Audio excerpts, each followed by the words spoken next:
Carol Burnett made millions laugh for 11 years straight.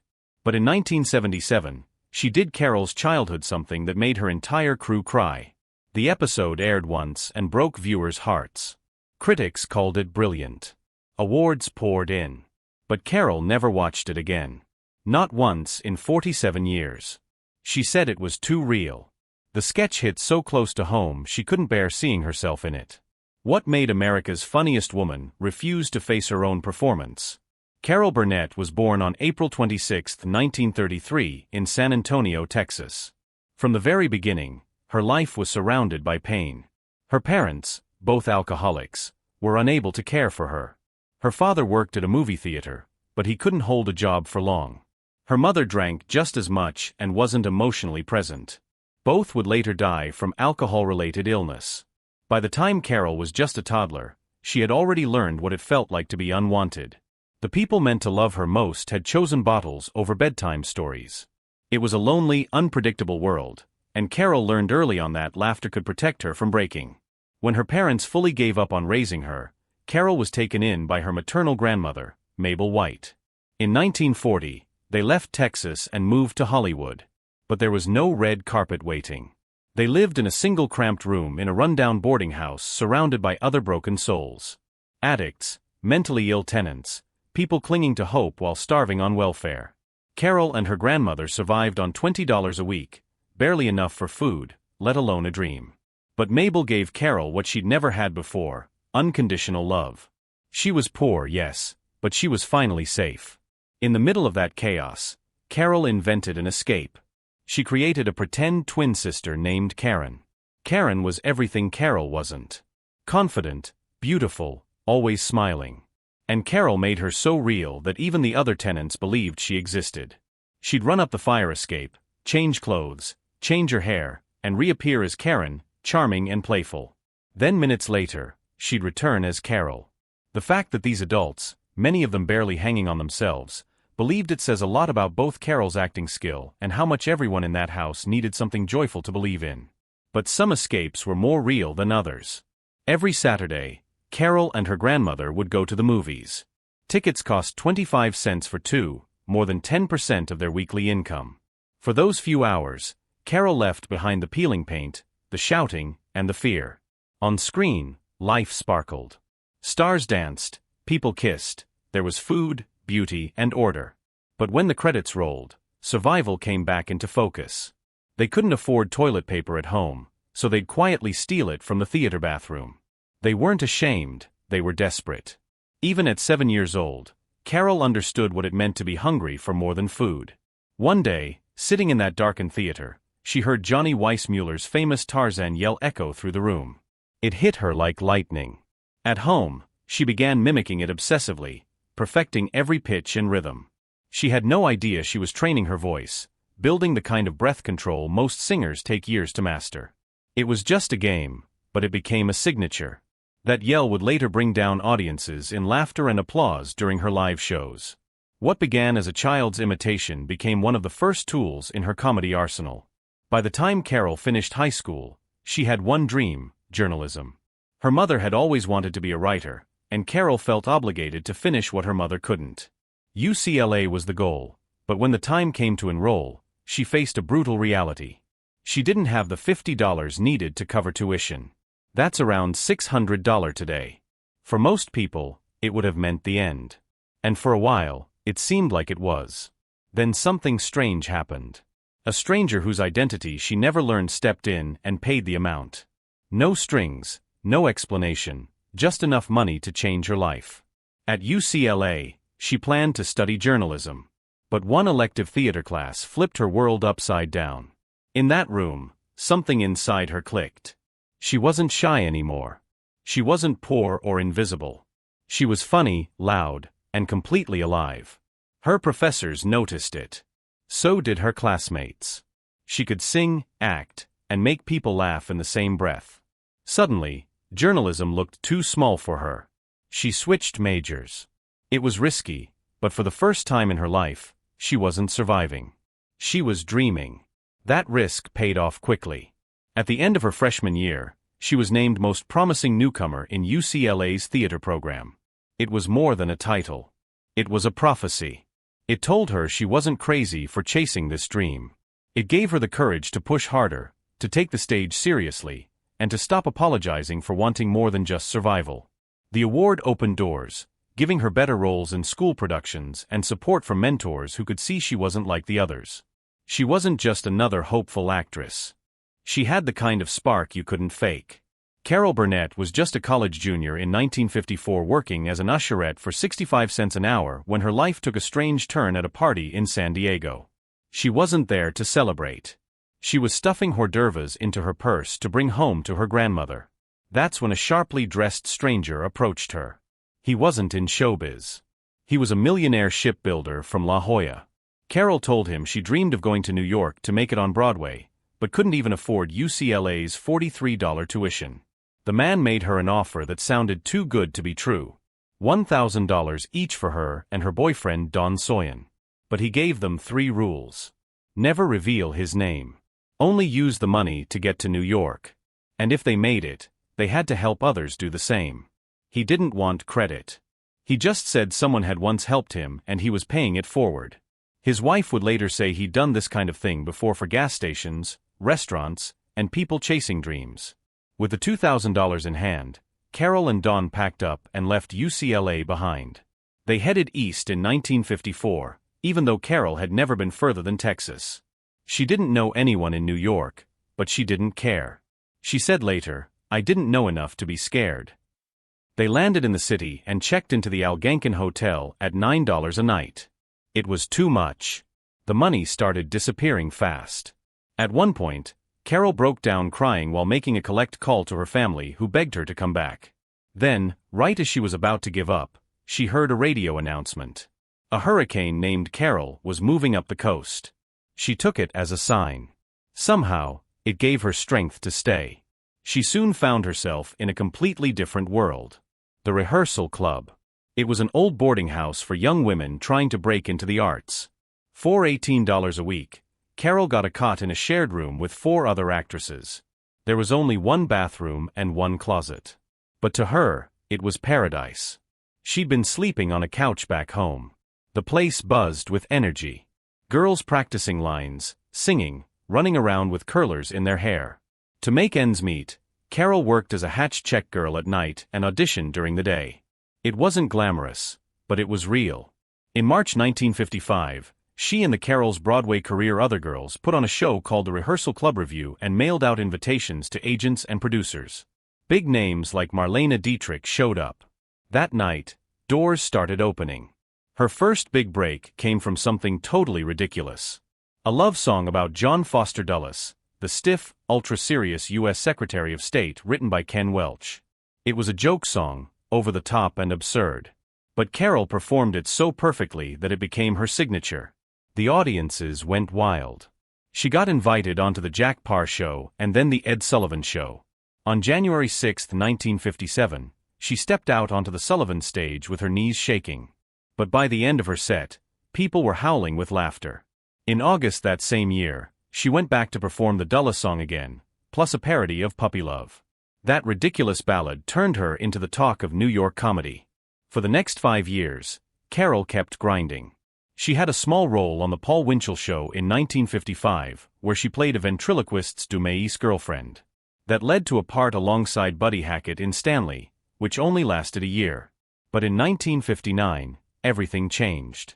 Carol landed the lead in Once Upon a Mattress, a new off-Broadway musical that got picked up for Broadway. She played Princess Wyford, a loud, clumsy girl from the marsh who was completely unlike any fairy tale princess. The show exploded in popularity. She earned her first Tony nomination. And on June 22, 1959, exactly 5 years after she got that mysterious loan, Carol and Don paid back the full $2,000. The millionaire never responded. He stayed anonymous to the very end. By then, Carol was earning $500 a week, which to her felt like hitting the jackpot. Once Upon a Mattress wasn't even supposed to be a hit. It started as a small summer camp project. Critics didn't love it when it debuted on Broadway in May 1959, but audiences did. The show ran for 470 performances, moving from theater to theater. Carol's performance made the difference. When she left the cast in June 1960, the show collapsed within a week. Her replacement only lasted 8 performances before it closed completely. Carol had become irreplaceable. Then came The Gary Moore Show. From 1959 to 1962, Carol went from rising star to full-on television powerhouse. She won her first Emmy in 1962. Her cleaning lady character became iconic. But the real impact of that show was in what it taught her. Gary Moore's unrehearsed Q&A warm-ups inspired the live audience interactions that would later define The Carol Burnett Show. The show also helped launch other major stars, including Don Knotts and Jonathan Winters. It ran from 1950 to 1967 and became one of the most influential variety shows ever. For Carol, it was a masterclass in timing, character, and risk. In 1962, something magical happened again, this time at Carnegie Hall. CBS was hesitant to let her do a special with Julie Andrews. They said Julie wasn't famous enough and Carol was already on TV every week. But one night after a promo event, the two executives in charge, Michael Dann and Oscar Katz, saw Carol struggling to get a taxi. She joked that a truck driver would probably give her a ride home instead. Moments later, a truck actually pulled up and offered her a lift. The execs took it as fate. The show got approved. That special, Julie and Carol at Carnegie Hall, won 3 major awards, including an Emmy and a Rose d'Or. Columbia Records even released a soundtrack that hit number 85 on the charts. But nothing compared to what came next. On September 11, 1967, The Carol Burnett Show premiered, and with it, television changed forever. Carol broke through a wall no one thought a woman could break. ChatGPT said, for 11 straight seasons, from September 11, 1967 to March 29, 1978, The Carol Burnett Show pulled in 30 million viewers every single week. That wasn't just good. It was historic. Few shows have ever reached that kind of audience. It became more than entertainment. It was an event. Time magazine even named it one of the 100 best television shows of all time. TV Guide placed it at 17. Variety ranked it 23. That's how big it was. But this wasn't just about big numbers. The show changed television itself. It was one of the first variety shows to feature live comedy skits in front of a studio audience. That style went on to inspire Saturday Night Live. And Carol Burnett, she broke serious ground. She wasn't just another star. She was one of the first women to lead her own variety show. At a time when most of television was run by men, she changed the rules and opened the door for countless women in comedy. No matter the day or time slot, the show held strong. Whether it aired Monday nights at 10 o'clock or Saturday nights later on, people kept watching. That kind of consistency is rare. And it wasn't just the fans who noticed. During its 11-year run, The Carol Burnett Show won a jaw-dropping 25 Primetime Emmy Awards. That's right, 25. The awards weren't all in one area, either. The show won for writing, musical material, choreography, and of course, Best Variety Series. Harvey Korman picked up 4 Emmys of his own in 1969, 1971, 1972, and 1974 for Outstanding Supporting Performance. Tim Conway also won 4, 3 for acting and 1 for writing. Even the show's final season in 1978 went out with a bang, sweeping multiple categories, including Best Variety Series. And it didn't stop there. Carol Burnett herself took home 2 Golden Globes for Best Actress in a Comedy or Musical in both 1977 and 1978. Harvey and Tim the Show also won the People's Choice Award for Favorite Variety Program 3 years in a row, 1975, 1977, and 1978. That kind of sweep across so many different awards solidified its place as TV royalty. Most variety shows since then haven't even come close.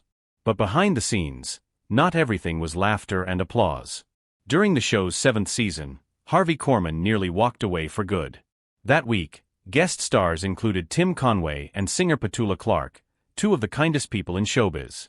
But Korman wasn't in the mood. During rehearsals, he was rude and irritable. Carol Burnett usually let things slide, but not this time. She pulled him aside after the Friday night taping and asked what was going on. Korman gave a brutal answer. "I'm just not happy here," he said. Then he slammed the dressing room door in her face. That was it. Burnett called his agent and fired him. But over the weekend, Korman changed his mind. He begged for another chance. Burnett agreed, but with one condition. She told him, "Monday morning, I want to see you skipping and whistling down the hallway at CBS." And that's exactly what he did. When he stepped off the elevator Monday morning, he was skipping and whistling. Burnett burst out laughing and had a plaque made for his door. Mr. Happy-Go-Lucky.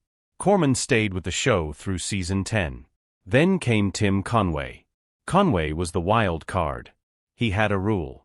Never go all out in rehearsals. He saved his best bits for the live tapings, even if it threw everyone else off. "Some of it comes on the spur of the moment," he once said, "and some I keep in the back of my mind." That strategy meant every performance was fresh and totally unpredictable. Harvey Korman said it best. He never does anything the same way twice. The most famous moment of Conway's chaos came during the elephant story in a sketch from the Family series. He told a long, ridiculous tale about a circus elephant. As he rambled on, Carol Burnett, Vicki Lawrence, and Dick Van Dyke tried everything to stay in character. But the story kept getting funnier and weirder. By the end, even Vicki Lawrence lost it. She hit back with a line so unexpected it cracked up everyone on set. "Are you sure that little is through?" Even Conway broke into hysterical laughter. Moments like that became the soul of the show. Raw, real, and completely unscripted. But not every scene was funny. In 1977, on Eunice something happened that shook Carol Burnett deeply. It came from one of the recurring sketches, The Family. She played Eunice Higgins, a woman weighed down by disappointment and crushed dreams. Normally, the sketch mixed comedy with dysfunction, but this time they took a risk. No jokes, no exaggeration, just pain. The sketch was called The Gong Show. In it, Eunice believes that singing feelings on a talent show will finally launch her to fame. Instead, the judges mock her. One of them was played by real-life game show host Alan Luton. Burnett played the role straight. No funny accent, no silly movement, and by the end, the entire crew was close to tears. When the episode aired, it didn't lose its punch. The camera pulled back slowly on Eunice's tear-streaked face as the lights dimmed. No music, no laughter, just heartbreak. Viewers were stunned. Critics praised it, but Burnett never watched it again. In a 2010 interview, she said it was too real. Eunice's pain felt like my own. That's because it was real. Burnett had grown up in poverty. She knew what it felt like to dream big and get laughed at. That sketch hit too close to home. She later explained her feelings in an interview with Harper's Bazaar. "I'm glad we did it," she said. "But it wasn't what our show was about. We were there to make people forget their troubles, not remind them." Still, the sketch left a mark. It led to a TV movie in 1982 called Eunice and a spin-off sitcom Mama's Family. Burnett eventually walked away from the sitcom, unhappy with its direction, but the original episode remained legendary. Carol Burnett didn't just make people laugh. Behind the scenes, her life was full of heartbreak, chaos, and family battles that would have broken most people. It all started in college when she met her first husband, Don Soyan. They were young in love, and both dreamed of making it big in show business. He was born in Omaha in 1928 and had big Broadway ambitions. They met at UCLA in 1952 and married 3 years later in 1955, but their love story didn't last. Don's daughter from a previous relationship died, and he was never the same. Carol's career took off while his stalled. The pressure cracked their marriage. They separated on Christmas Day in 1959 and divorced in 1962. Don battled depression and alcoholism until his death in 1990 at just 62. He never reached the stage dreams he once had. Carol didn't stay single long. She met Joe Hamilton soon after. Joe was a big-time TV producer and already had 8 children from his previous marriage. He had also produced Carol's Carnegie Hall concert in 1962. They married in 1963 and worked together on her hit show. They had 3 daughters, Carrie, Jody, and Erin, and a miscarriage in 1965. With Joe's 8 and their 3, their house was always full. He won 5 Emmy Awards while producing Carol's show.